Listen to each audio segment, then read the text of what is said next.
सुनिए डॉक्टर श्याम सुंदर पराशर जी की यह अनमोल कथा।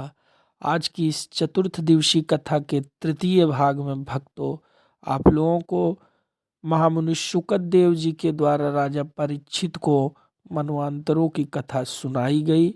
इसके अलावा आश्रम व्यवस्था को भी सटीक रूप से इस कथा में बताया गया है, तो आप लोग इसमें यह चीज़ सुने। और इसी के साथ डिस्क्रिप्शन में जो आप लोगों को परम सौभाग्य का एक अवसर मिला है, इसको जरूर देखें। श्री राधे राधे। चाहे वो रसखान जी हो चाहे रहीम जी हो, आदर करते हैं उनका। ये केवल सनातन धर्म की विशालता है। बोलो भक्त वत्सल भगवान की। वर्णाश्रम धर्म को बहुत विस्तार से सुखदेव जी ने परीक्षित को बताया। मनमंत्रों की कथाएं बताई। प्रत्येक मनमंत्र में भगवान विविध रूपों से अवतार लेते हैं। एक मनमंत्र में भगवान ने ग्राह से ग्रसित गजराज का उद्धार किया था। गजेंद्र मोक्ष का प्रसंग सुना कि मगर ने हाथी का पैर पकड़ लिया। हथनियों ने बहुत प्रयास किया पर निकाल नहीं पाई तो सब छोड़ के चली गई। तब हाथी हताश होकर के हरि को पुकारने लगा। ओम नमो भगवते तस्मै यत एतच्चिदात्मकं पुरुषायादि बीजाय परेशाया विधीमहि। इसको गजेंद्र मोक्ष कहते हैं। जब भी कोई भयंकर संकट आवे और कोई समाधान न सूझे तो गजेंद्र मोक्ष का पाठ करके हरि से प्रार्थना करना चाहिए, समाधान तुरंत मिलेगा। डरावने स्वप्न होते हों या अनिष्ट कारक स्वप्न हुए हों तो प्रातः जगते ही तुरंत स्नान आदि के बाद गजेंद्र मोक्ष का पाठ कर दो। दुस्वप्न द्युपशांतये, वो दुस्वप्न का जो अनिष्ट दोष है वो दूर हो जाता है। और इस गजराज की प्रार्थना सुनकर के गोविंद दौड़ के चले आए और ग्राहात विपाटित मुखादरिणा गजेंद्रम, ग्राह का मुख फाड़ करके गजराज का भगवान ने उद्धार किया। गज ग्राह दोनों ही संतों से शापित थे, दोनों को भगवान ने मुक्त कर दिया। साप किस बात का लगा? इंद्रद्युम्न नाम का राजा था। इसने खड़े होकर अगस्त मुनि को प्रणाम नहीं किया तो अगस्ती जी ने साथ दिया, जा दुष्ट तू हाथी बन जा। और हुहू नाम के गंधर्व ने देवल नाम के ऋषि को, जो कमर तक पानी में खड़े होकर सूर्य अर्घ दे के सूर्य की उपासना कर रहे थे, और इसने पानी में डुबकी लगा करके पैर पकड़ते हुए दंडौत किया। महाराज जी दंडौत। तो महात्मा ने समझा मगर ने पकड़ लिया। सो घबरा करके बाहर महात्मा निकले तो ये हंसने लगा, महाराज जी मैं हूं, प्रणाम कर रहा हूं। तो बाबा को क्रोध आ गया, जा दुष्ट कहीं के तू मगर ही बन जा। तो वो मगर बन गया बेचारा। अब बोलो प्रणाम करें कि ना करें? जिसने प्रणाम नहीं किया वो हाथी बना, जिसने किया वो मगर बना। तो क्या करें फिर? प्रणाम जरूर करो, पर प्रणाम करने का भी ढंग होता है। बहुतों के तो नाखून इतने बड़े बड़े होते हैं महाराज कि प्रणाम करते हुए नाखून ही इतनी जोर से गाप देते हैं कि करंट लग जाए। कुछ लोग माथा इतनी जोर से अंगूठे पर पटक देंगे कि अंगूठा ही तुम्हारा टन्ना जाए। तो ये प्रणाम कर। अब बोलो, जब आप किसी को ऐसे प्रणाम करोगे, बहुत से लोग ऐसे आराम से जा रहे हैं, महाराज का ध्यान नहीं है, और उसने पीछे से दौड़ करके पैर पकड़ लिया, महाराज जी हो गए चारों खाने चित्त। अब आशीर्वाद निकलेगा कि अब शाप निकलेगा? बताओ। देश काल परिस्थिति को देख के प्रणाम करना चाहिए। महाराज जी रेलवे स्टेशन पर गए, पता चला अनाउंसमेंट हो रहा है कि तुम्हारी वो ट्रेन जिसमें जाना है वो 7 नंबर प्लेटफार्म से जाने वाली है, खड़ी है।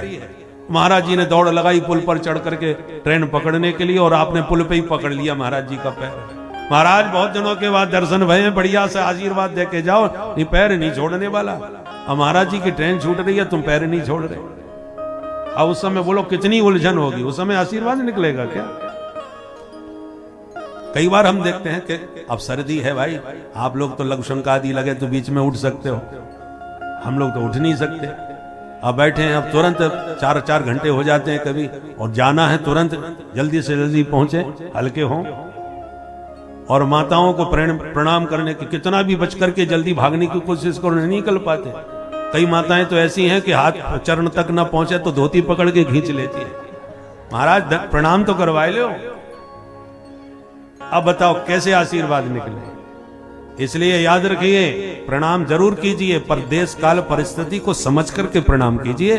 प्रणाम हृदय से होता है। जबरदस्ती बहुत सी माताएं हाथ पकड़ के सिर पर रखवा ली। महाराज पहले आशीर्वाद तो दो, हाथ सिर पर रख दो, ना रखोगे तो जबरदस्ती हाथ पकड़ के रखवा लेंगे। ऐसे आशीर्वाद नहीं मिलता। भाव से आशीर्वाद हृदय से निकलता है, उसके लिए पात्रता होनी चाहिए। बोलो जय सिया राम। एक दोहा है, बड़े ध्यान से सुनिए और सावधानी से अर्थ भी कीजिए। पाप करें प्रभु जी मिले और पाप करें सुख होए,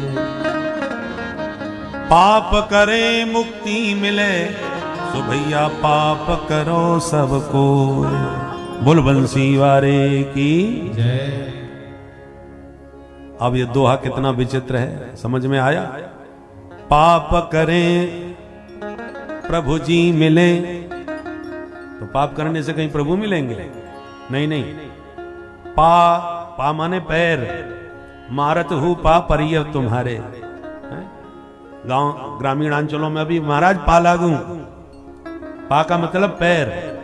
तो पा पकड़े प्रभु जी मिले, पैर पकड़ने से प्रभु मिलेंगे, पाप करने से नहीं। इसलिए हमने कहा था सावधानी से अर्थ करना। अब ऐसी संधि करते जाओ। पाप करें प्रभु जी मिले और पाप करें सुख होए, पाप करें मुक्ति मिले, सो भैया पाप पकड़ो सबको। पैर पकड़ो संतों के, भगवंत के। जब तक महापुरुषों के चरण नहीं पकड़ोगे तब तक कल्याण होने वाला नहीं है।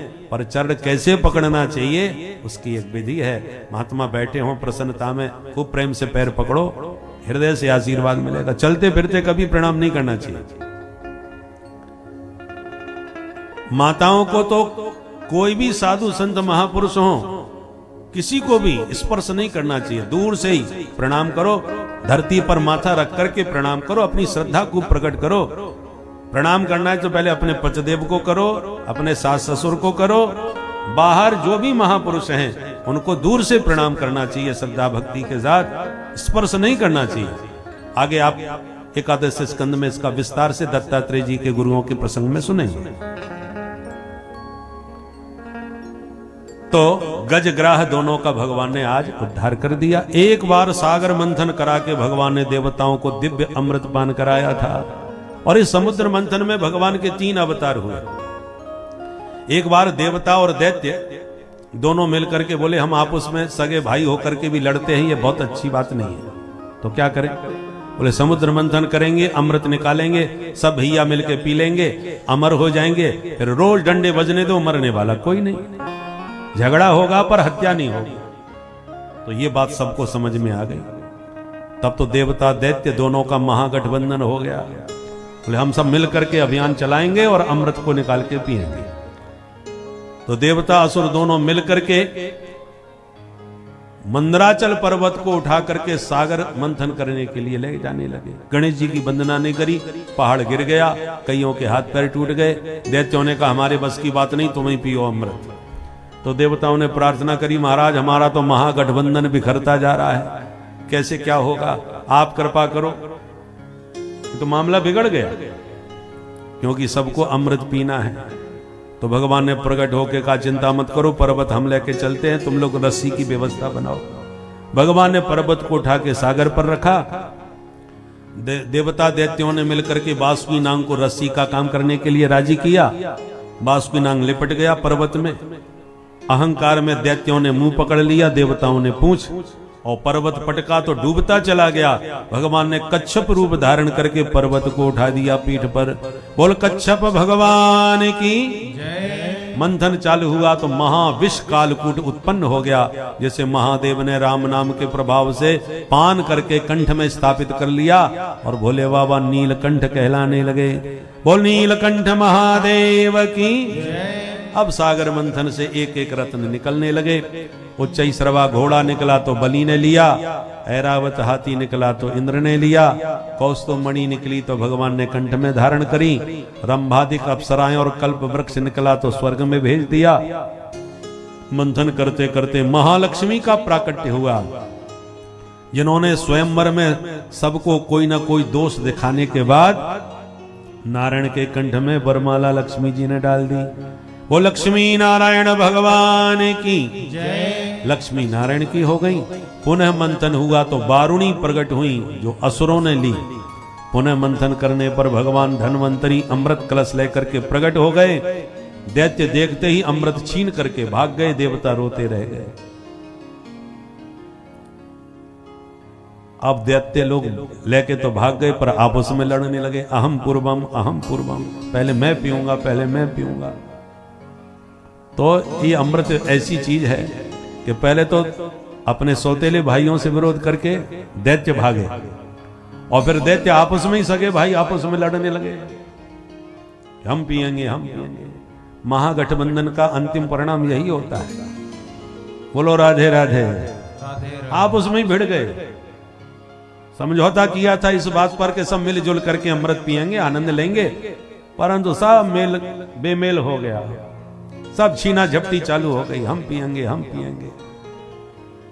भगवान ने मोहिनी रूप धारण करके मुस्कुराते हुए दैत्यों को ऐसा पागल बनाया कि दैत्य बोले, देवी जी आप बड़े मौके पर पधारी हैं, यदि आप बांट दोगी तो हम लोगों का झगड़ा खत्म हो जाएगा। भगवान बोले बांट तो दूंगी पर कम ज्यादा हो गया तो तुम मेरे से भी लड़ोगे। बोले नहीं नहीं नहीं, जैसे मर्जी आवे बांटो। तो लाओ। भगवान बोले लाइन लगा के बैठ जाओ, जैसे चाहूंगी वैसे बांटूंगी। और ये चमकीले चमकीले धुआं से कौन आ रहे हैं? बोले हमारे सौतेले भैया हैं, हिस्सा मांगने आ रहे हैं। मोहिनी भगवान बोले एक काम करो, ऊपर पानी पानी है और नीचे गाढ़ा गाढ़ा है, तो ऊपर का पानी पानी दो दो बूंद इनको न पिला दूं, बाद में प्योर माल तुम्हें दूंगी। दैत्य खुश हो गए, बहुत समझदार हो, बिल्कुल अच्छा, तुम जो चाहो सो करो देवी जी, हमें स्वीकार है। भगवान ने इशारा किया तो देवता तुरंत लाइन में बैठ गए। भगवान देवताओं को अमृत पिलाते रहे, दैत्यों को देख के मुस्कुराते रहे। दैत्य भगवान की मुस्कान पर लट्टू बने रहे और देवता उधर अमृत पीते रहे। स्वरभानु नामक दैत्य को शंका हो गई, होशियार था वो, तुरंत देवता बन के सूर्य चंद्रमा के बीच में घुस के बैठ गया। भगवान ने उसे भी अमृत पिला दिया, पर सूर्य चंद्र ने इशारा किया महाराज नकली है। पट से भगवान ने उसकी गर्दन काट दी, पर तब झट से पी गया, इसलिए मरा नहीं, दो हिस्सों में बदल गया और राहु और केतु के नाम से जाना गया। मोहिनी भगवान अमृत के साथ अंतर्धान। बोल मोहिनी भगवान की जय। अब दैत्यों को होश आया, हे भैया वो देवी जी किधर गई? दूसरा बोला देवी जी को जाने दे, वो अमृत किधर गया? अब ना देवी का पता ना अमृत का। सामने देखा तो देवता डकार लेके पेट पर हाथ घुमा रहे हैं, वाह आनंद आ गया। अब दैत्यों का माथा गर्म होगा, लगता है भाई हमारे साथ धोखा हुआ है। एक बोला पता लगा वो धोखेबाज कौन थी, दूसरा बोला मैं समझ गया वो थी नहीं था। कौन? बोले पक्का बहरूपिया विष्णु ही होगा, जो छोरी बन के आया, छम छम करके हम सबको चूना लगा के चला गया। अब क्रोध में भरे सारे दैत्य टूट पड़े देवताओं के ऊपर, और तत्र देवासुरो नामा रणः परम दारुण, बड़ा भयंकर देवासुर महासंग्राम छिड़ गया। अमृत पिए हुए देवताओं ने सारे दैत्यों को मार दिया और देवता विजयी होकर के स्वर्ग के सिंहासन पर बैठ गए। पर शुक्राचार्य जी ने मरे हुए दैत्यों को पुनर्जीवित कर दिया मृत संजीविनी विद्या से। दैत्यों ने कहा गुरुजी हम इनसे बदला जरूर लेंगे। गुरुजी ने कहा एक काम करो। क्या? बोले ब्राह्मणों का पहले आशीर्वाद लो, बाकी मैं सब संभाल लूंगा। ठीक है, तो ब्राह्मणों को खुश करने में कितनी देर, बढ़िया खीर मालपुआ रबड़ी चकाचक घुटवाए दो, बाद में मोटा सा लिफाफा पकड़ाए दो, फिर देखो शरीर वर्चस्वमायुष्यम आरोग्यमा विधात गर्जना के साथ ब्राह्मणों का आशीर्वाद बरसता है। दैत्यों ने ब्राह्मणों को प्रसन्न कर दिया सेवा से, तो ब्राह्मणों ने एक अमोघ रथ आशीर्वाद में बलि को दिया और कहा इस संसार में कोई तुम्हें इस रथ में बैठने पर हरा नहीं सकता। अच्छा, तो रथ में बैठ के हमला किया सीधा स्वर्ग पर बलि ने। तो देवताओं के गुरु बृहस्पति जी बोले देवताओं मारे जाओगे, लड़ना मत, इस समय ब्राह्मणों का तेज बलि के साथ में, इसे दुनिया में कोई हरा नहीं सकता। तब तो मैदान छोड़ के देवता भाग गए और स्वर्ग पर कब्जा दैत्यों ने कर लिया। शुक्राचार्य जी ने कहा, देखा तुमने चमत्कार, पर कुर्सी तो मिल गई, पर बहुमत भी सिद्ध करना पड़ेगा तुम्हें। कैसे? बोले 100 यज्ञ करने के बाद ही इस कुर्सी पर व्यक्ति बैठ सकता है, इसलिए इंद्र का नाम है शतक क्रतु। ठीक है गुरुजी, तो आप यज्ञ करवाओ। तो शुक्राचार्य जी यज्ञ करवाने लगे। इधर देवताओं की माता अदिति दुखी। कश्यप जी ने कहा, दुखी मत हो, तुम पयोव्रत करो। मां अदिति ने पयोव्रत किया तो प्रभु प्रसन्न हो गए। वरम ब्रूयात, मां ने अपने मन के भाव प्रकट किए। भगवान बोले, मां मैं स्वयं तुम्हारा बेटा बनके तुम्हारा मनोरथ सिद्ध करूंगा। मां के गर्भ में आए और भादों के शुक्ल पक्ष की द्वादशी में भगवान बटुक वामन बनके प्रकट हो गए। बोल वामन भगवान की जय। तम बटुम वामनम दृष्ट्वा मोदमानाम हर्षयः। महात्मा प्रसन्न हो गए। धूमधाम से जनेऊ संस्कार वामन भगवान का किया। ब्रह्मा जी ने कमंडलू दिया, आकाश ने छत्र भेंट किया, पृथ्वी ने पादुका भेंट करी, सभी देवी देवताओं ने कुछ न कुछ उपहार दिया। जो मिला वो गुरु जी को दिया। गुरु जी ने कहा, बटुक जी हमें तुमसे त्रैलोकी की संपदा चाहिए, इसलिए जाइए राजा बलि से मांग करके हमारे लिए लाइए। जो आ गया गुरुदेव। वामन भगवान बलि के द्वार पहुंचे। जैसे ही बलि के सन्मुख पहुंचे, बलि ने स्वागत किया। स्वागतम ते नमस्तुभ्यं ब्रह्मन किं करवामते। स्वागत है बटुक जी, आपका क्या सेवा की जाए। भगवान बोले, हम तो संतोषी ब्राह्मण हैं, हमें कछु ना चाहिए, बस तुम्हारे दर्शन की इच्छा हुई तो चले आए। बलि ने कहा, ब्राह्मण का बेटा बिना मतलब के किसी के यहाँ नहीं जाता, आप कुछ तो मनोरथ लेके आए होगे महाराज। भगवान बोले, सुनो भाई, तुम्हारा नाम सुन के आए थे और हमने समझ लिया तुम बिना दिए हमें छोड़ोगे नहीं, और हमने आज तक किसी से मांगा नहीं, तो तुम्हारा मान रखने के लिए आज मांग लेते हैं। क्या? पदानी त्रीण दैत्येन्द्र सम्मतानि पदा ममा। मेरे इन पैरों से 3 पग भूमि नाप करके हमें दान कर दो। बलि बड़ी जोर से हंसता हुआ बोला, ब्राह्मण देवता, मांगना नहीं आया तुम्हें। मुझसे मांगने वाले को जिंदगी में दोबारा मांगना नहीं पड़ता, कुछ सोच समझ के मांगो। भगवान बोले, जो मांगना था मांग लिया, ज्यादा हमें चाहिए नहीं, देना है तो दो, नहीं हम चले। ठीक है, आपकी मर्जी, आपने मांगा मैंने दिया, नाप लो 3 पग भूमि। भगवान बोले, ऐसे कैसे नाप लेंगे, हाथ में जल लेके संकल्प करके दो भाई। अरे महाराज क्यों मजाक उड़ा रहे हो। अच्छा ठीक है, जैसे आपको प्रसन्नता हो। जल का पात्र उठाया और शुक्राचार्य जी ने गप से हाथ पकड़ा। बलि सावधान। अरे गुरुजी क्या हो गया? बोले, पहचानो ये कौन है? बोले, बामन है, और कौन है? अरे राजन तुम फिर धोखा खा रहे हो, ना ये बामन है न 53, मैं इसको पहचान गया। कौन है ये? एस भैरोचने साक्षात भगवान विष्णुरव्ययः। वही छलिया विष्णु है जो छोरी बन के आया था, आज बौना बन के आ गया। इसकी बातों में आओगे बर्बाद हो जाओगे, मना करो। अब बलि चक्कर में पड़ गया, मैं तो हाँ कर चुका हूं गुरुजी। अरे तो अब मना कर दो। बोले, झूठ नहीं बोलूंगा गुरुजी, झूठ के बराबर कोई पाप नहीं होता। तो मेरे से बहस करेगा मूर्ख, शाप देता हूं तुझे बलि, अचरात भ्रष्यते श्रियः, बहुत जल्दी तो श्रीहीन हो जाएगा।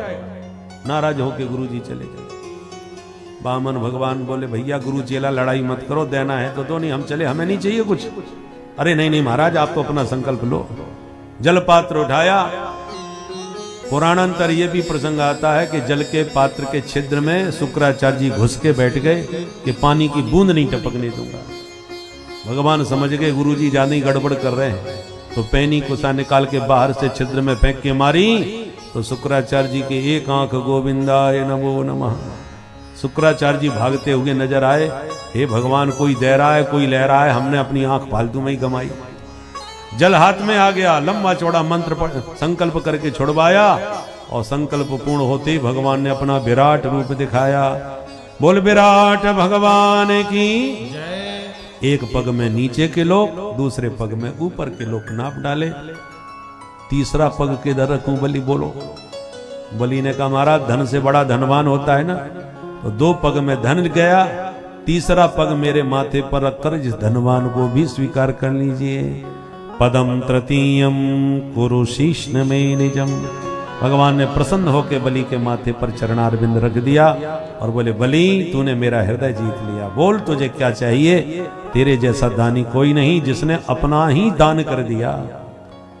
इसलिए जो अपने जीवन का दान कर दे उसको कहते हैं बलिदान। बलि की तरह कोई धर्म के लिए अपने जीवन का दान कर देते हैं, कोई राष्ट्र के लिए जीवन का दान कर देते हैं, वे ही बलिदानी कहलाते हैं। बलि ने कहा महाराज अब मुझे कुछ नहीं चाहिए, आप मिल गए, और एक इच्छा मन में है। कहा आप बड़े प्यारे लग रहे हो, बस निरंतर आपको यूं ही निहारता रहूं, यही चाहता हूं। भगवान बोले तो सुनो, आगामी मनवंतर के तुम इंद्र बनोगे, और जब तक इंद्रासन नहीं मिला तब तक राजा बलि के तुम सुतल लोक के राजा बन के सिंहासन पर बैठो, दरवाजे के द्वारपाल बन के हम खड़े रहेंगे, और 24 घंटे आपको हमारा दर्शन प्राप्त होगा। सदा सन्नेतम वीर धत्र माम रक्षते महान। सुखदेव जी कहते हैं राजन, भगवान आज भी सुतल लोक में राजा बलि के द्वारपाल बन के विराजमान है। इस प्रकार भगवान विविध मनमंत्रों में अवतार लेते हैं। बोलो भक्तवत्सल भगवान की जय। अब सूर्य वंश में आए राम जी और चंद्र वंश में आए श्याम जी। थोड़ा राम जी का स्मरण और कर लें, फिर श्याम जी का करते हैं। हरे राम राम राम सीता राम राम राम, हरे राम राम राम सीता राम राम राम, हरे राम राम राम सीता राम राम राम, हरे राम राम राम सीता राम राम राम, हरे राम राम राम राम राम राम, हरे राम राम राम सीता राम राम राम, हरे राम राम राम सीता राम राम राम, हरे राम राम राम सीता राम राम राम, हरे राम राम राम सीता राम राम राम, हरे राम राम सीता राम राम राम, ओ हरे राम राम राम सीता राम राम राम, हरे राम राम राम सीता राम राम राम, हरे राम राम राम सीता राम राम राम, हरे राम राम राम सीता राम राम राम, हरे राम राम राम सीता राम राम राम, हरे राम राम राम सीता राम राम राम, सीता राम राम राम, ओ सीता राम राम राम, ओ सीता राम राम राम, सीता राम राम राम, ओ सीता राम राम राम, सीता राम राम राम। श्री सीताराम जी महाराज की जय। अब सूर्य वंश में राम जी और चंद्र वंश में श्याम जी, दोनों अवतारों की चर्चा बड़े ध्यान से सुने।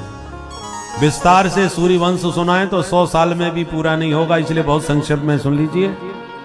श्रीमन नारायण के नाभि कमल से ब्रह्मा, ब्रह्मा के बेटा मरीचि, मरीचि के कश्यप, कश्यप के विवस्वान, विवस्वान के श्राद्ध देव, श्राद्ध देव के श्रद्धा नाम की पत्नी से बेटा, ये पहले एक बिटिया भई इला देवी, परंतु राजा ने कहा मुझे बेटा चाहिए, तो बिटिया को ही बेटा बना दिया वशिष्ठ जी ने, नाम रख दिया सुद्युम्न। बाद में फिर 10 बेटा हो गए मनु महाराज के, इक्ष्वाकु, नृग, सरियाती, प्रसद, नभग, कवि आदि। इनमें सरियाती जी की पुत्री सुकन्या ने चबन मुनि की आंखें फोड़ दी गलती से, तो चबन मुनि से ही सुकन्या का विवाह हुआ। इन्हीं के वंश में राजा रेवत हो गए, जिनकी पुत्री रेवती का विवाह कन्हैया के बड़े भैया बलराम जी से हुआ। दूसरे बेटा थे नभग, नभग के नाभाग, नाभाग के अम्बरीश हो गए, जिन अम्बरीश का विरोध करने पर दुर्वासा मुनि के पीछे सुदर्शन चक्र लगा और पूरे ब्रह्मांड में भागते फिरे दुर्वासा जी। 1 वर्ष तक भागने के बाद जब भगवान की शरण में आए, तो भगवान ने भी हाथ उठा करके कह दिया, अहम भक्त पराधीनो यस्वतंत्र इव द्विज। मेरे भक्त की शरण में जाओ, क्योंकि मैं भक्तों के अधीन रहता हूं। अम्बरीश के चरणों में आके गिरे दुर्वासा जी, तब जाके अम्बरीश ने प्रार्थना करके सुदर्शन को शांत किया।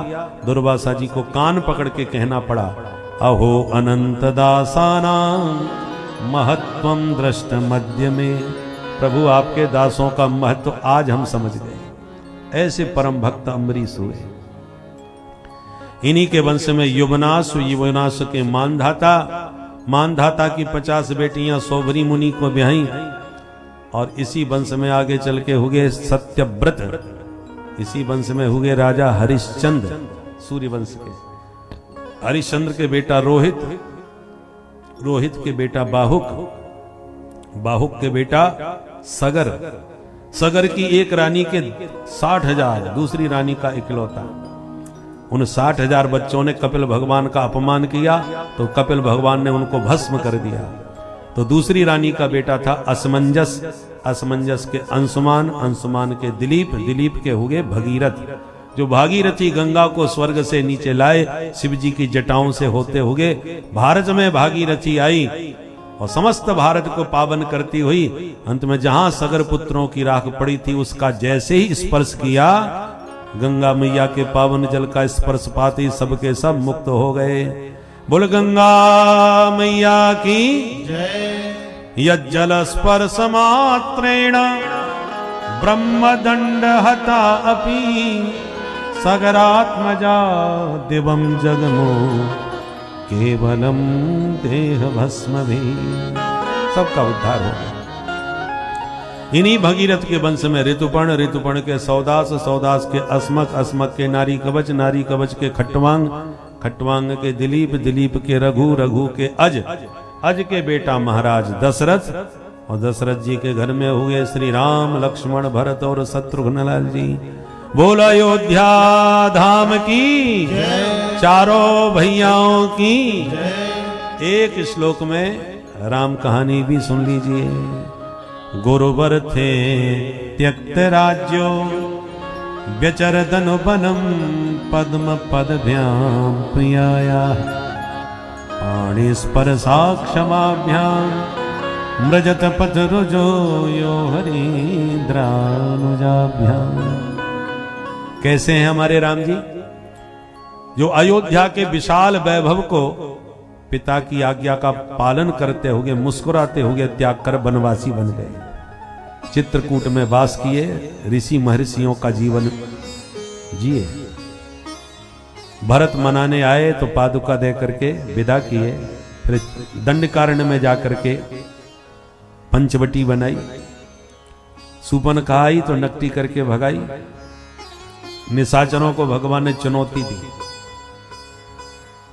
खरदूषण आया, उसे भी परलोक पहुंचाया। दशानन साधु वेश बना के किशोरी जी का हरण करके ले गया। तो प्रिया के विरह में व्याकुल होकर के वन वन भगवान ने उनका अनुसंधान किया, खोज करी। हनुमंत लाल जी के माध्यम से सुग्रीव से मित्रता हुई।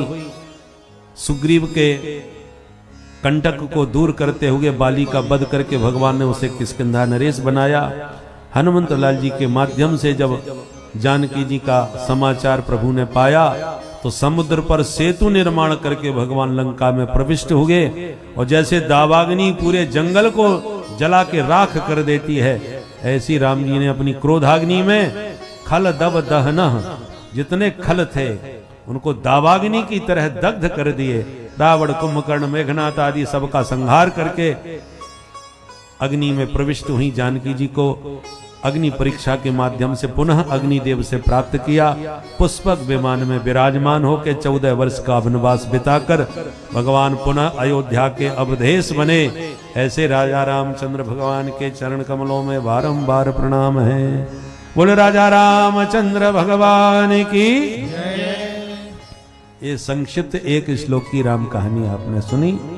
अब चलिए चंद्रवंश में घनश्याम की चर्चा करते हैं।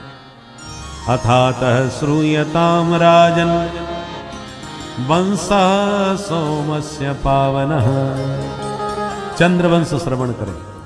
श्रीमन नारायण के नाभि कमल से ब्रह्मा, ब्रह्मा के बेटा अत्रि, अत्रि के चंद्रमा, चंद्रमा के बुध, बुध के पुरुरवा, उर्वशी अप्सरा से विवाह करके राजा पुरुरवा के 6 बेटा हुए, आयु, श्रुतायु, सत्यायु, रय, जय और विजय। इसी वंश में राजा हुए नहुस, नहुस के भी 6 बेटा हुए, यति, ययाति, संयाति, आयति, बियति और कृति। उनमें जो ययाति थे उनके 2 विवाह हुए, देवयानी और शर्मिष्ठा से। दोनों रानियों से 5 बेटा हुए, यदु, तुर्वसु, द्रुह्यु, अनु और पुरु। सबसे छोटा पुरु, जिसने अपना यौवन पिता को दे दिया और पिता का बुढ़ापा ले लिया, तो पुरु को ही सम्राट बना दिया। पुरु वंश में राजा दुष्यंत हो गए, जिन्होंने शकुंतला से विवाह किया और परम प्रतापी भरत को जन्म दिया। अभिज्ञान शाकुंतलम कालिदास जी का बहुत सुंदर संस्कृत का नाटक है, ग्रंथ है, जो सबसे उत्तम माना जाता है। उसमें दुष्यंत जी का चरित्र सुनाया, शकुंतला का। इसी वंश में रंत देव जैसे प्रजावत्सल राजा हुए और इसी वंश में परीक्षित तुम्हारा जन्म हुआ है। ये पुरुवंशी राजा है। भरत के वंश में सब पैदा हो गए, इसलिए इनको भारत कहा जाता है। गीता में भगवान अर्जुन को भारत बोलते हैं और भागवत में परीक्षित को सुखदेव जी भारत कहते हैं, क्योंकि ये सब भरतवंशी है। परंतु यजाति के जो ज्येष्ठ पुत्र यदु थे, उनसे यादव वंश चला, जिसमें गोविंद का प्रादुर्भाव हुआ। उस यदुवंश में राजा अजमीढ़ हुए, देवमीढ़ हुए, सूरसेन हुए, आनक दुंदुभी हुए, जो बड़े होके वसुदेव के नाम से जाने गए। इन वसुदेव जी की पत्नी देवकी से 8 बेटा और 1 बिटिया हुई। उसमें 8 में पुत्र थे कृष्ण कन्हैया, और जो बिटिया भाई वो परीक्षित तुम्हारी दादी माँ थी, जिनका नाम था सुभद्रा। तब राजन पितामही। और जैसे राम कथा कह गए, वैसे एक श्लोक में कृष्ण कथा भी पूरी कर गए। सोई परीक्षित हाथ जोड़ के खड़े हो गए और प्रश्नों की झड़ी लगा दी, और यहीं से 10वें स्कंद में प्रवेश होता है। कचितो वंश विस्तारो भवता सोम सूर्ययो राज्ञां चोभय वंश्यानां चरितम परमाद्भुतम। परीक्षित कहते हैं, महाराज आपने सूर्य चंद्र वंश का बहुत विस्तार कर दिया, और जब मेरे प्यारे प्रभु की चर्चा आई तो आपने बड़ी चटपटी दिखाई। ऐसे काम नहीं चलेगा, मुझे विस्तार से कृष्ण कथा सुननी है, क्योंकि कृष्ण कथा भवरोग की मीठी दवा है, वो भी होम्योपैथिक। 4-4 गोली चूसते जाओ, मुंह भी मीठा हो जाए और बीमारी भी जड़ से मिट जाए। ऐसी जन्म मरण की जो भव्य व्याधि है, इसका इलाज क्या है? बोले मीठी मीठी माधव की मधुर कथा सुनते जाओ और जन्म मरण रूपी भव्य व्याधि से छुटकारा पाते जाओ। भवौषधात् श्रोत्र मनोभिरामा। मेरे पितामहों को कौरवों की सेना के महासमुद्र से प्रभु ने पार लगाया था। मेरी मां उत्तरा के गर्भ में आकर के मुझे बचाया था, इसलिए मुझे विस्तार से उनकी कथा सुननी है। मेरे भूख प्यास की बिल्कुल चिंता न कीजिए महाराज, क्योंकि पिबंतम त्वन्मुखाम भोज च्युतम हरि कथामृतम। आपके मुखारविंद से जो चरितामृत प्रभु का प्रवाहित हो रहा है, इस अमृत को पीने से न भूख लग रही है न प्यास, आप तो चकाचक यही पिलाते रहो। तब सुखदेव जी प्रसन्न हो गए। बोले परीक्षित ध्यान से सुनो, जब इस पृथ्वी पर चारों ओर से दुष्टों का आतंक व्याप्त हो गया, तो पृथ्वी पीड़ित होकर के असुरों से दुखी होकर के गोविंद की शरण में गई। देवताओं ने स्तुति करी, भगवान ने ब्रह्मा जी को निर्देश दिया, तो ब्रह्मा जी ने देवताओं को आदेश दिया। सुनो भाई देवताओं, कहिए सरकार। बोले वसुदेव ग्रहे साक्षात भगवान पुरुष परः। वसुदेव जी के घर में भगवान मथुरा मंडल में बहुत शीघ्र अवतार लेने वाले हैं, और अकेले नहीं आएंगे। जनिष्यते तत्प्रिया, उनकी प्राण प्रिया भी बरसाने में वृषभानु नंदिनी बन के प्रकट होने वाली हैं। इसलिए संभवन्तु सुरस्त्रिय, तुम भी अपनी देवियों को साथ में लेके जाओ, भगवान की लीला का आनंद उठाओ। तब तो देवी देवता मथुरा मंडल में आने लगे। मथुरा भगवान यत्र नित्यम सन्निहितो हरि। केवल 5 मिनट की कथा और है, सावधान होकर के सुनो। मथुरा के राजा उग्रसेन बड़े धर्मात्मा, और बेटा हो गया दुष्टात्मा जिसका नाम था कंस। कसी हिंसायाम शब्द, कसी हिंसायाम धातु से कंस शब्द बनता, माने जिसकी हिंसा में रुचि हो, मार काट में जिसको अच्छा लगता हो, ऐसा क्रूर कंस एक दिन अपने बाप को ही उठा के जेल में पटक दिया और बोला बुढ़ा हो गया, कुर्सी छोड़ना ही नहीं चाहते, अब कब तक तुम्हारे मरने की राह देखो, अब आराम करो, सत्ता हम संभाल लेते हैं। परंतु जनता में कानाफूसी चालू हो गई, जो बाप का नहीं हुआ वो आपका क्या होगा। तो कंस को लगा कहीं तख्ता पलट ना हो जाए हमारा, जनता विद्रोह ना कर दे, क्या करें। बोले कोई अच्छे काम करेंगे तब जनता में छवि सुधर जाएगी। तो इसने अपनी चचेरी बहन देवकी का विवाह वसुदेव जी के साथ किया, इतना दान दहेज दिया और पूरी मथुरा को दुल्हन की तरह सजा दिया। तो जनता बोली भाई कुछ भी हो, महाराज कंस का स्वभाव नारियल जैसा है, ऊपर से कठोर जरूर है पर दिल के बड़े अच्छे हैं, देखो चचेरी बहन है फिर भी कितने धूमधाम से उसका उदारता के साथ विवाह कर रहे हैं। जब इसने देखा माहौल बदल रहा है मेरे प्रति, तो इसने और नाटक दिखाया। विदाई के समय में बोला, सारथी को नीचे उतार के स्वयं रथ हाँकता हुआ बोला, बहन जी को मैं जाते हुए देख नहीं सकता, मेरा हृदय विदीर्ण हो जाएगा, इसलिए बहन जी को मैं स्वयं ससुराल छोड़ने जाऊंगा, रथ में ही हाँकूंगा। और फपक फपक के मारा मगरमच्छ के आंसू निकालने लगा। जनता भोली भाली भावुक हो गई, महाराज इतने भावुक हृदय हैं, ये तो आज पहली बार देखने को मिला। देवताओं ने देखा बड़ा नौटंकी कर रहा है ये, इसका असली चेहरा जनता के सामने उजागर करना बहुत आवश्यक है। तो देवताओं ने आकाशवाणी कर दी, अस्यास्त्वाम अष्टमो गर्भो हंतायाम बहसे बुध। हे मूर्ख कंस, इसी देवकी का 8वां लाल तेरा बनेगा काल। सुनते ही कंस की आंख हो गई लाल, निकाल के तलवार भगनी महंत मारब्ध, बहन को ही मारने के लिए बाल पकड़ के रथ से नीचे पटक दिया, और जो मारने को हाथ उठाया वसुदेव जी ने हाथ पकड़ लिया, ये तुम्हारी बहन है, विवाह के अवसर पर विदा ले रही है, तुम उसका वध करोगे, वो काला कलंक लगेगा, जीवन में नहीं धुलेगा। वीर होकर के स्त्री पर हाथ उठा रहे हो। कंस ने कहा वसुदेव वो तो ठीक है, पर मेरे काल को जन्म देगी, तुमने सुना नहीं। वसुदेव जी ने कहा मैंने सब सुन लिया, पर तुम्हारा काल देवकी तो नहीं है, देवकी नंदन है। तो मैं वचन दे रहा हूं आपको, पुत्रान समर्पयिष्यामि, इसके सारे पुत्र तुम्हें समर्पित कर दूंगा, तुम्हें जो करना हो सो करिए। कंस को यह बात समझ में आ गई। अच्छा ठीक है, तो जब तक 8 बच्चे नहीं होते तुम दोनों को मेरे पास ही रहना पड़ेगा। बोले हमें स्वीकार है। दोनों को बंदी बना लिया। समय पाकर के पहला बेटा हुआ, नाम रखा कीर्तिमंत। वसुदेव जी स्वयं आकर के कंस को सौंप दिए, ये मेरी पहली संतान। कंस बड़ा खुश हुआ, अपने बच्चे को स्वयं अपने हाथ से मुझे देने आए हो, चलो तुम भी क्या कहोगे, ले जाओ इसे वापस, खतरा तो मुझे 8 में से है, बस उसी को देख लूंगा, उसे नहीं छोड़ूंगा। ठीक है महाराज। वसुदेव जी लौटे ही थे कि नारद बाबा पहुंच गए। नारद जी ने जब ये माहौल देखा तो मन में सोचा, ये दुष्ट ऐसे दया धर्म निभाएगा तो जल्दी नहीं मरेगा।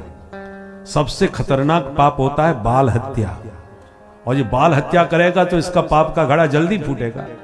बाल घातनी पूतना सबसे बड़े पाप को करते हुए भी अंततोगत्वा प्रभु ने उसे मात्र लोक प्रदान किया।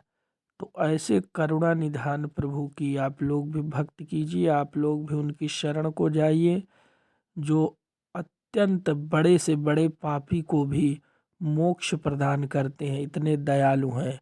वह आप जैसे सच्चे भक्तों का हर समय उद्धार करेंगे। इसीलिए इस कथा को सुनकर अपनी भक्ति को प्रगाढ़ करें। भक्तों, श्री राधे राधे। में 8वीं पंखुड़ी आप किसे मानोगे? तो गिनने लगा, 1 2 3 4 5 6 7 ये रही 8वीं। वो यहां से क्यों गिनते हो, यहां से गिनो, अब यहां से गिनो, अलग अलग गिनवाया तो 8वीं। अब माथा घूम गया कंस का, अरे गुरुदेव अब मैं समझा आप मुझसे क्या कहना चाह रहे हो। देवताओं की गिनती का भरोसा नहीं है, पहले को 8वां या 8वें को पहला मान ले। रिस्क नहीं लेना चाहिए। मूर्ख और संख दूसरों के फूंकने से बचते हैं, इनकी अपनी अकल होती ही नहीं। कंस ने को ऐसा घुमाया कि माथा घूम गया कंस का।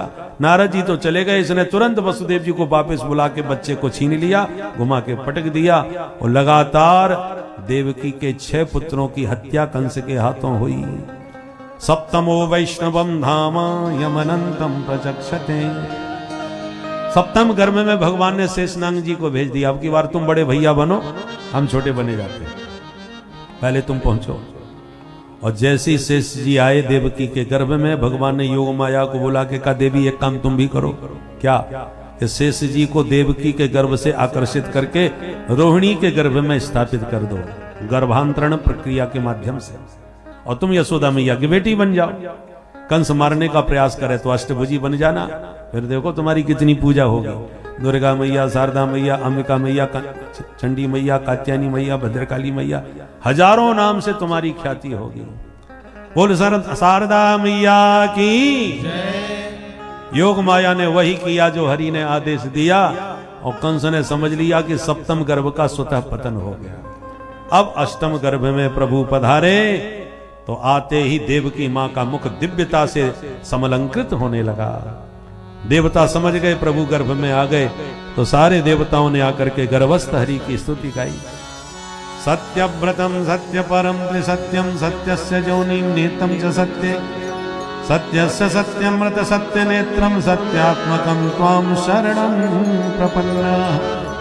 सत्य सत्य कहकर के खूब स्तुति गाई। सत्य सत्य क्यों कहा? बोले प्रभु आपने हमको वचन दिया था कि अवतार लूंगा और सब पापियों को विनाशाय च दुष्कृताम, दुष्टों का विनाश करूंगा, परंतु आप अवतार तो ले रहे हो, सारे दुष्ट तुम्हारे रिश्तेदार बने बैठे। कोई मामा बना बैठा है, कोई बुआ का लड़का, तो मामा फूफा के चक्कर में उन्हें छोड़ मत देना। सत्य व्रतम, जो व्रत लिया है वो सत्य होना चाहिए। मामा फूफा कोई भी हो, किसी को छोड़ना नहीं है आपको। इसलिए देवताओं ने सत्य सत्य करके स्तुति गाई। अंत में देवकी मां को प्रणाम करके सब चले गए। अथ सर्वगुणोपेतः कालः परम शोभन। अब प्रभु के प्राकट्य का शुभ समय आ गया, भादों का महीना आ गया, कृष्ण पक्ष आया, अष्टमी तिथि आई, बुधवार आ गया, रोहिणी नक्षत्र आ गया, श्री हर्षण योग आ गया, बवकर्ण आ गया, मध्य रात्रि 12 बजे का समय हो गया। प्रकृति दुल्हन की तरह सुसज्जित हो गई। बवौ वायु सुख स्पर्शः, शीतल मंद सुवर्ण हवा चलने लगी। भादों के महीने में भी नदियों का जल निर्मल हो गया। अष्टमी तिथि में भी चंद्रमा पूर्णिमा की तरह चमक उठे। रात के 12 बजे भी सरोवर के सरसिज विकसित होने लगे। कमल खिल के कमलाकांत का स्वागत करने लगे। भगवान शंख चक्र गदा पद्म लेकर के देवकी वसुदेव जी के सन्मुख प्रकट हो गए। वो लक्ष्मी नारायण भगवान की जय। दोनों दंपति हाथ जोड़ करके स्तुति करने लगे। देवकी वसुदेव दोनों ने स्तुति करी। भगवान बोले माँ मैं कुछ बात करने आया हूं। क्या? बोले बेटा बनते ही मुझे गोकुल में छोड़ आना, वहां कन्या का जन्म हुआ है उसे उठा लाना, माँ की किसी से बिल्कुल मत घबराना। आपने तपस्या करके मुझे पुत्र के रूप में मांगा था, मैंने आपको वरदान दिया था। पहले भी मैं प्रश्न गर्भादि के रूप में प्रकट हो चुका हूं, अब पुनः आपका बेटा बन के आ रहा हूं। ये सारी बातें समझा करके बभूवः प्राकृतः शिशु, नन्हे से लाला बन के मैया की गोदी में प्रभु प्रकट हो गए। बोल बाल कृष्ण लाल की जय। पर रोए बिल्कुल नहीं। इत्युक्तासित हरीश तूषणी, बिल्कुल चुपचाप रहे। रामावतार में तो गला फाड़ के रो रहे थे। सुन बचन सुजाना रोदन ठाना, वही बालक सुर भूखा। परंतु कन्हैया ने तो मुंह से आवाज ही नहीं निकाली। क्यों? बोले राम अवतार में रोए थे तो दास दासियां मंगल गीत गाती दौड़ती भागती आई थी, और कन्हैया जानते हैं हम कहीं रो पड़े तो लाठी बंदूक लेके मामा जी टूट पड़ेंगे। माहौल ठीक नहीं है, इसलिए शांत रहो। इसलिए भगवान शांत रहे। वसुदेव जी ने देर न लगाई, तुरंत लाला को उठा के सूप में लिटा के सिर पर बैठा के चलने लगे। तो हथकड़ी बेड़ी खुल गई, दरवाजे खुल गए, पहरेदार सो गए। बाहर निकले तो आकाश के मेघों ने दर्शन किए। हम भी सांभले घनश्याम, प्रभु भी सांभले घनश्याम। पत्रम पुष्पम फलम तो हमारे पास नहीं है, पर तोयम पर्याप्त है। तो जल से ही जलधर घनश्याम का स्वागत करते हैं। तो बबरस पर जन्योपांसु गर्जित से सोन्वगाद बारिने बारयन पणई बारिने बारयन पणई। पानी की फुहारों से प्यारे का स्वागत किया मेघों ने, तो शेष नाग 1000 फन तान के पानी से प्रभु को बचाते हुए पीछे पीछे चल दिए। बाहर तनिक दूर जाती जमुना जी ने देखा कि प्रियतम होने वाले पधार रहे हैं, बिना चरण छुए नहीं जाने दूंगी। जमुना जी में बाढ़ आ गई, वसुदेव जी के कंठ तक पानी पहुंच गया। प्रभु समझ गए देवी जी को चरण छूने की पड़ रही है, पिताजी हमारे डूबे जा रहे हैं। तो भगवान ने ही चरण नीचे लटका दिया, जिन चरणों का स्पर्श होते ही जमुना की धारा वसुदेव जी के घुटनों के बराबर हो गई। जमुना पार करके नंद भवन में पहुंच गए, लाला को चुपचाप सुला दिए, वहां से लाली को उठा लिए। वापिस जब जेल खाने में आए तो कारागृह में आते ही हथकड़ी बेड़ी लग गई, दरवाजे सब बंद हो गए। कन्या इतनी जोर से रोई कि पहरेदार जग गए, कंस को खबर दिए। कंस दौड़ा दौड़ा आया और कन्या को गोद से तुरंत देवकी की गोद से छीन लिया और जैसे ही आकाश में घुमाया, कन्या हाथ छुड़ा के आकाश में उड़ी चली गई। अष्टभुजी के रूप में प्रकट होकर बोली, हे पापी किम मया हत्या मंद जाता खलु तवांत कृत। तू मुझे क्या मारेगा कंस, तुझे मारने वाला पैदा हो गया। कंस घबरा गया, बहन जी कहां पैदा हुआ है, नाम तो बता दो। कन्या बोली, पूरी जन्मपत्री थोड़ी बताऊंगी, तेरे आसपास ही हुआ है, तू अपने आप ढूंढ लेना। और यूं कह के देवी विंध्याचल पर्वत पर विंध्यवासिनी मैया के रूप में जाके विराजमान हो गई। बोल विंध्यवासिनी मैया की जय। कंस बुरी तरह घबरा गया और देवकी के चरणों में गिर के रोने लगा। बहन जी आज पहली बार पता चला है देवी देवता भी आजकल झूठ बोलने लगे हैं।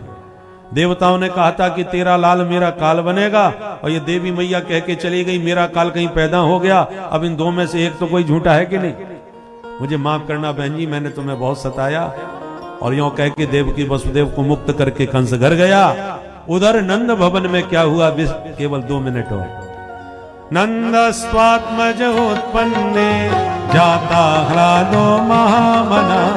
नंद स्वात्मज उत्पन्ने जाता ह्लादो महामना। आहूय विप्रान वेद ज्ञान स्नातः सुचिरलंकृत।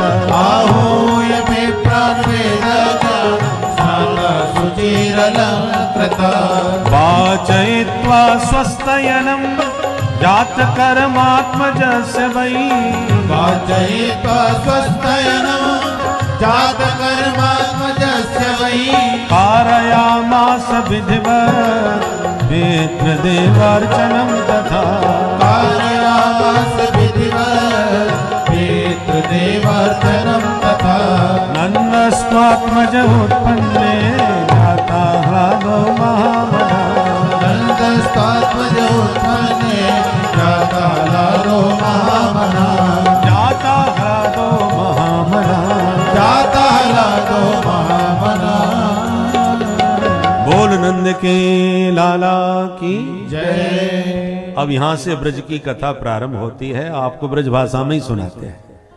नंद बाबा 90 साल के डोकरा है गए, पर छोरा छापरो कोई ना भयो। जसोदा मैया 80 साल की बुढ़िया है गए।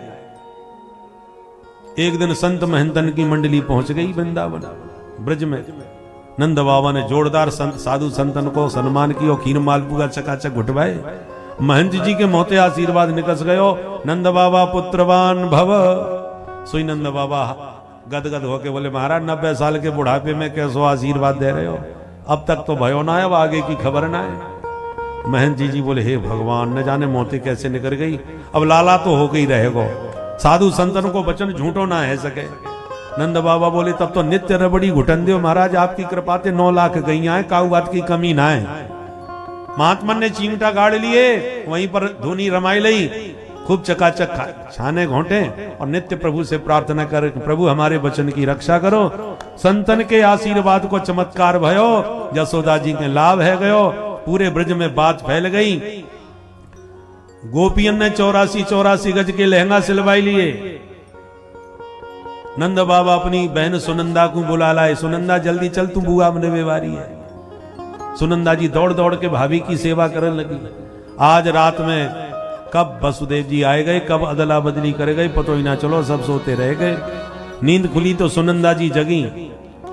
जैसे ही देखा भाभी के कमरे में जसोदा के अंक में नील कमल जैसा सुंदर लाला विराजमान है। देखते ही दौड़ के भीतर गई। लाला की शोभा देखते ही चिल्ला पड़ी, है गो है गो है गो है गो है गो है गो। सबरेक वाला दौड़ पड़े, कहा भयो? बोले कचू ना भयो, सबसे पहले भैया खबर सुनाऊंगी। दौड़े दौड़े गई और नंद बाबा जो अथाई पर बैठे बैठे माला सटका रहे थे, सुनंदा जी ने जाके कहा, भैया तेरे घर में लाला को जन्म है गयो, बोल नंद के लाला की जय। इतना सुनते ही नंद बाबा उछल पड़े, तुरंत बुलायो नाई, पूरे ब्रज में लगवा दी दुहाई, ले ले के बधाई। सब गोपियां भागी दौड़ी चली आई। अब गोपियां यशोदा मैया को घेर घेर के बधाई दे रही हैं और ग्वाला नंद बाबा को घेर घेर के बधाई दे रहे हैं। अब आपको भी एक बार बधाई देनी पड़ेगी। पहले हम कहेंगे मैया बधाई हो, तो सिर्फ गोपियां बोलेंगी मैया बधाई हो, और जब हम कहेंगे बाबा बधाई हो तो ग्वाला कहेंगे बाबा बधाई हो। अब देखे गोपियन की बधाई जोरदार आवे कि ग्वालन की। आज श्रोताओं की परीक्षा है। वैसे गोपियन की संख्या कछु ज्यादा सी दिख रही है, और कोई बात ना है, ग्वाला भी कम ना पड़ेंगे। पहले गोपियां बोले, बाद में ग्वाला। पहले हम बोलेंगे, उसके बाद आप बोलियो, मैया बधाई हो,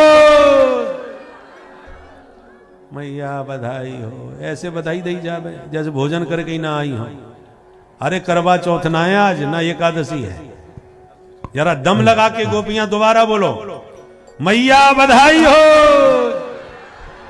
मैया बोली, बहनाओ बहुत बहुत बधाई हो, तुम सबन के आशीर्वाद से 80 साल के बुढ़ापे में खुशी को दिन देखने को मिलो। अब आ गए मूछन बारे ग्वाला। ब्रजवासियों मूछ नीची ना है जाए, दम लगा करके बोलियो, क्या बोलना है? बाबा बधाई हो, बाबा बधाई हो। भाई बेईमानी मत करो, माइक में मत बोलो, नींद गोपियां कहेंगी चीटिंग कर दी। बिना माइक के ब्रजवासी दोबारा बोल के बताएंगे, कैसे? बाबा बधाई हो, मैया बधाई हो। भाई ब्रजवासियों मूछन की लाज बच गई अपनी। काऊ बात की कभी ना पड़ी। सबरेक वाला झूम रहे, नाच रहे, गा रहे हैं और नंद बाबा को नचा रहे हैं और प्रेम से नंद बाबा सर्वस्व लुटा रहे हैं। क्या गा रहे हैं? अब हम लोग गाएंगे बाद में बधाई। तो अब हम लोग देखो, ठाकुर जी के जन्म की बधाई में बड़ी बड़ी विभूतियां आई हैं, देवी देवता सब आए हैं। तो हम पहले उनकी बात सुने और उसके बाद में हम लोग फिर झूम के नाचेंगे और प्रेम से बधाई गाएंगे। पर आप लोग थोड़ा ध्यान रखेंगे, बधाई खूब लूटिए पर कहीं खुद ना लुट जाएं, इस बात का भी ध्यान रखिएगा। आइए पहले हम महाराज जी का संदेश सुने, उसके बाद में हम लोग बधाई गाएं।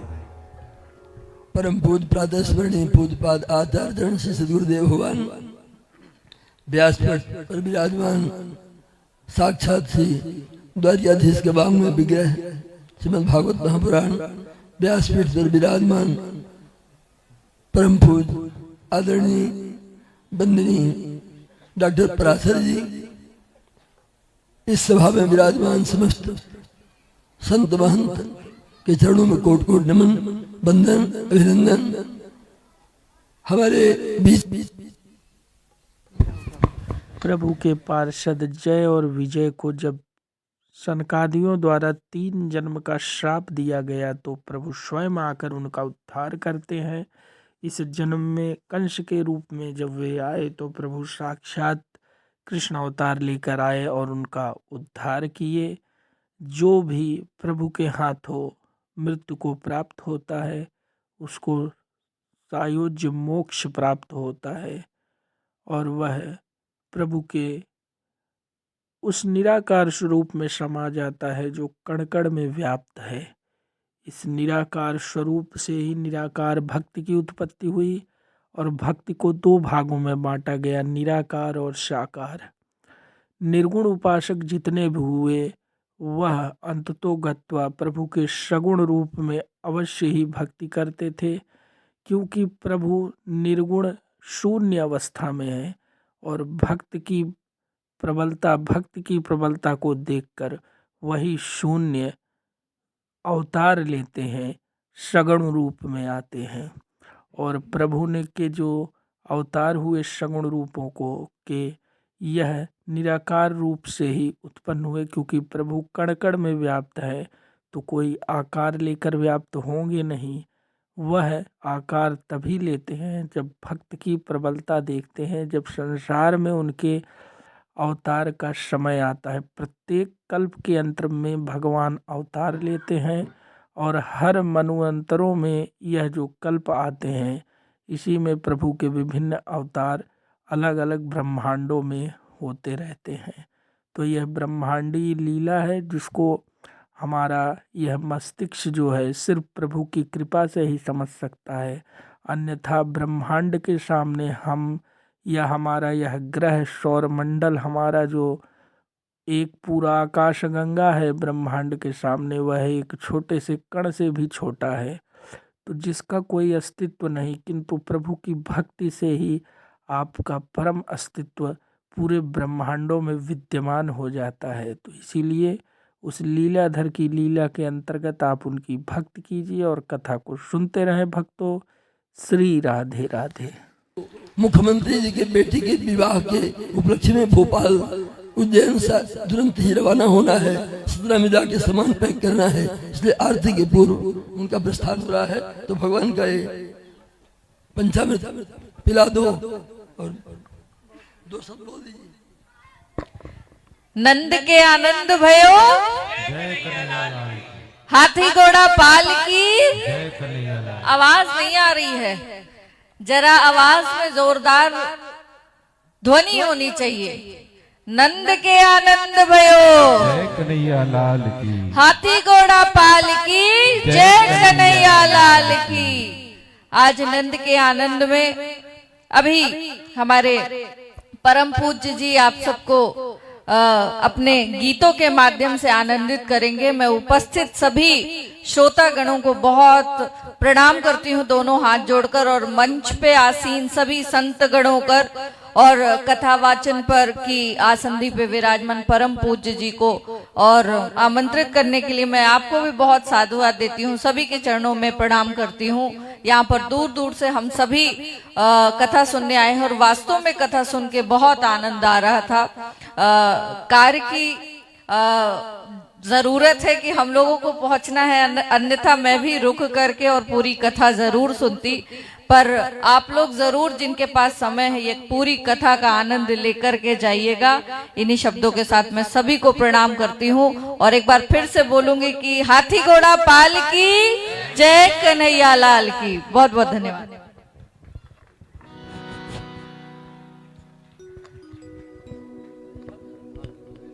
बोलिए बाके बिहारी लाल की जय। अरे दे देरी मैया बधाई, दे देरी मैया,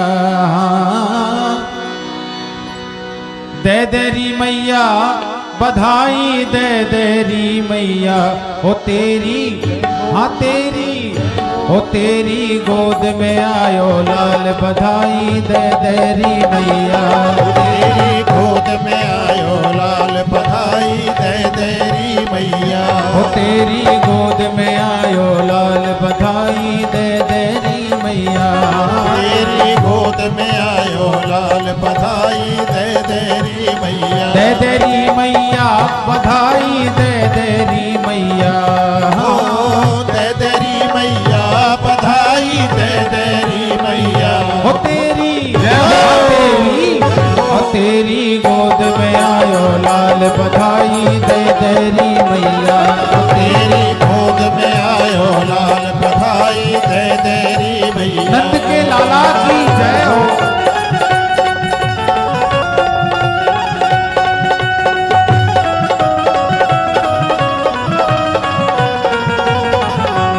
जय हो।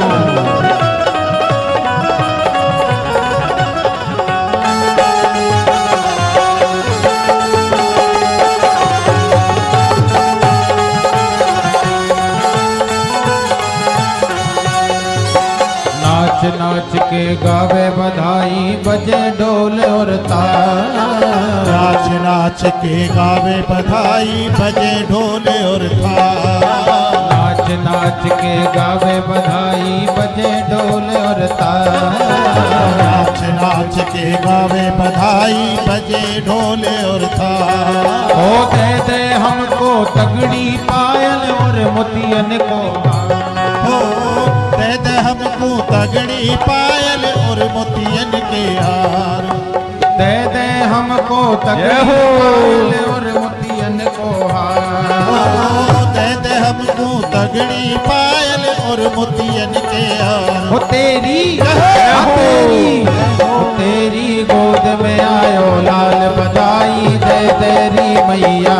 तेरी गोद में आयो लाल बधाई दे तेरी मैया। जय हो।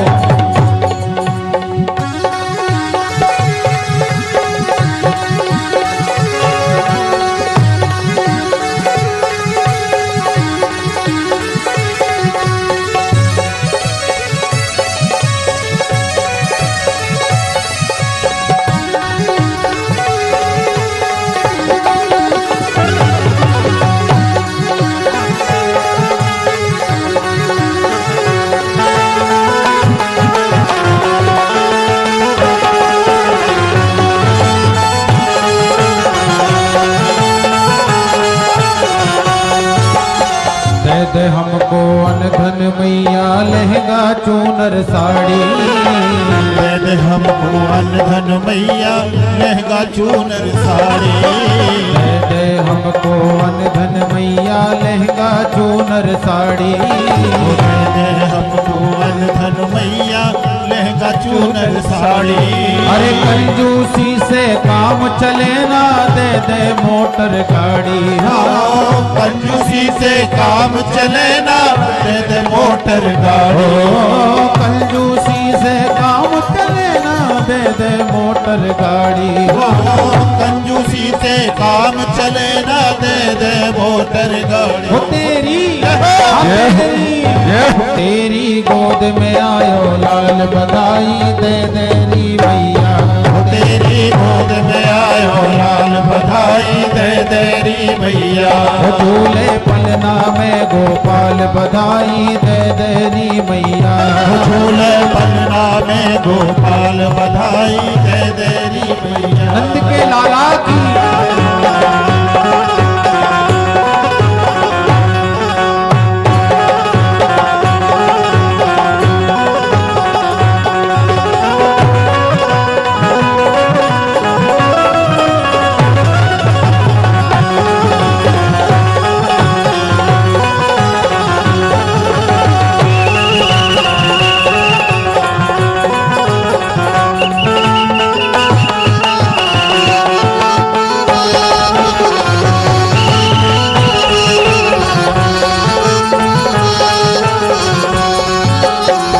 दे हमको मेवा मिठाई नंद बाबा हर्षाए। दे हमको मेवा मिठाई नंद बाबा हर्षाए। दे हमको मेवा मिठाई नंद बाबा हर्षाए।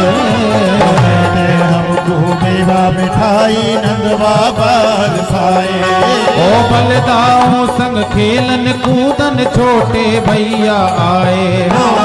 बलदाऊ संग खेलन कूदन छोटे भैया। ओ बलदाऊ संग खेलन कूदन छोटे भैया आए। हाँ बलदाऊ संग खेलन कूदन छोटे भैया आए। तेरी गोद में आयो लाल बधाई दे तेरी मैया। तेरी गोद में आयो लाल बधाई दे तेरी मैया। झूले पलना में गोपाल बधाई दे तेरी मैया। झूले पलना में नंदलाल बधाई दे तेरी मैया। नंद के लाला की जय हो।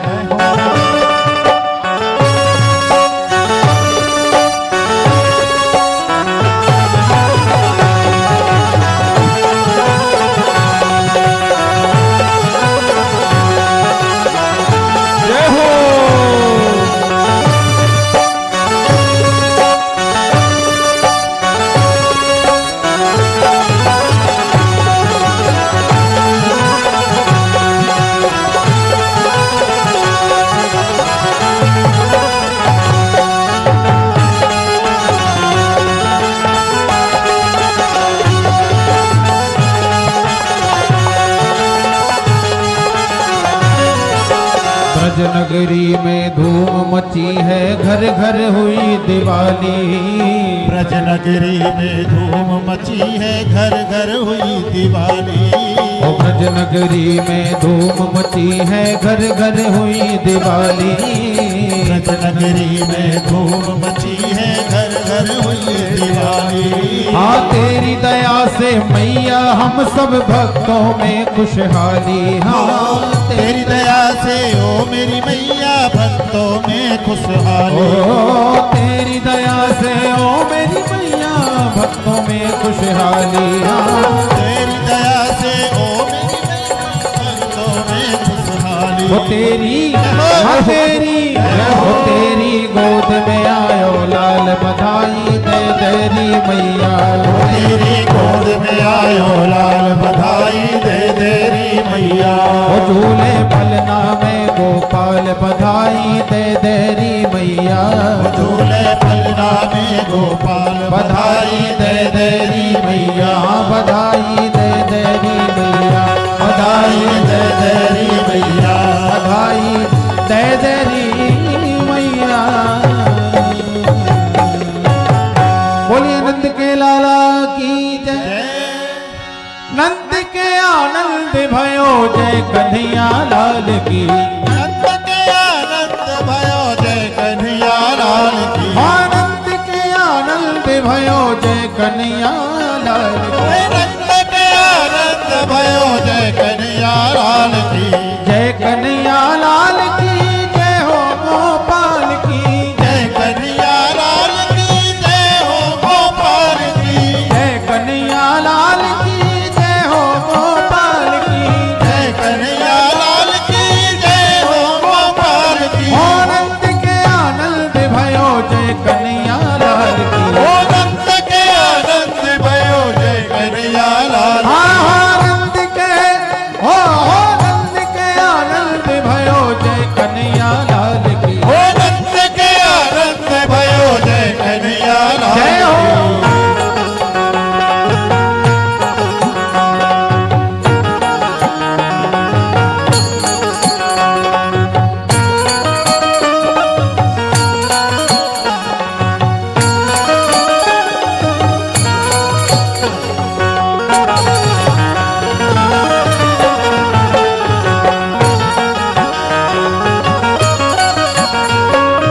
कौन को दे हाथी घोड़ा, कौन को दे पालकी। कौन को दे हाथी घोड़ा।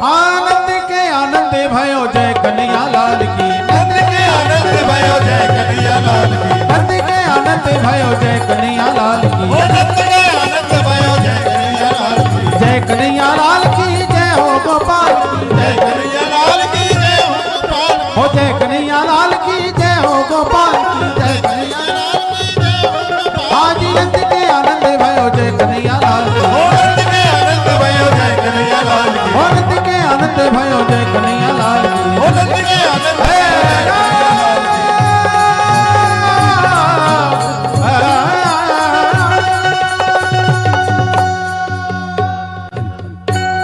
बोलिए बांके बिहारी लाल की जय। नंद के लाला की हरि ओम ज्वालामालिन्यै नमः रत्नेश्वर्यै नमः।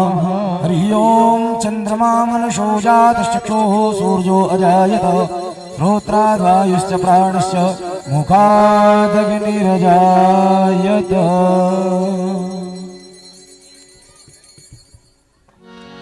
आरती बाल कृष्ण की जय। आरती बाल कृष्ण की जय।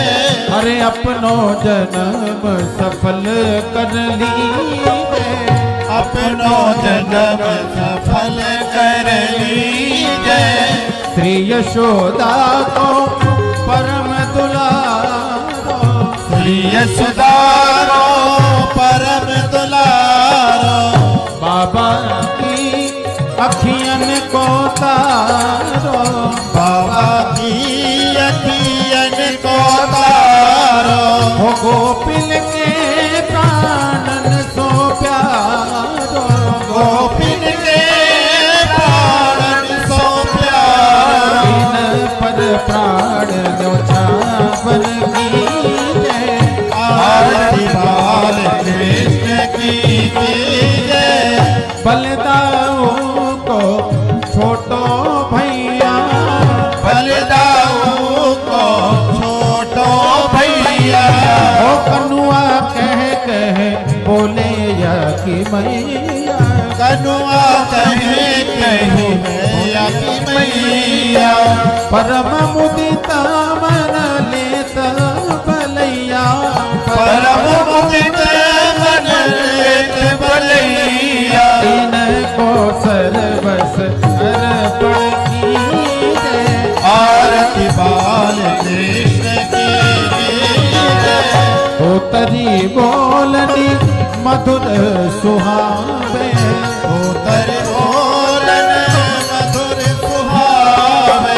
सखन संग खेलत सुख पावे, सखन संग खेलत सुख पावे। कोई सुकृति जो इनको ध्यावे, कोई सुकृति जो इनको ध्यावे। सोई सुकृति जो इनको ध्यावे, कोई सुकृति जो इनको ध्यावे। अब इनको अपनो कर लीजिए, आरती बाल कृष्ण की जय। अपनो जन्म सफल कर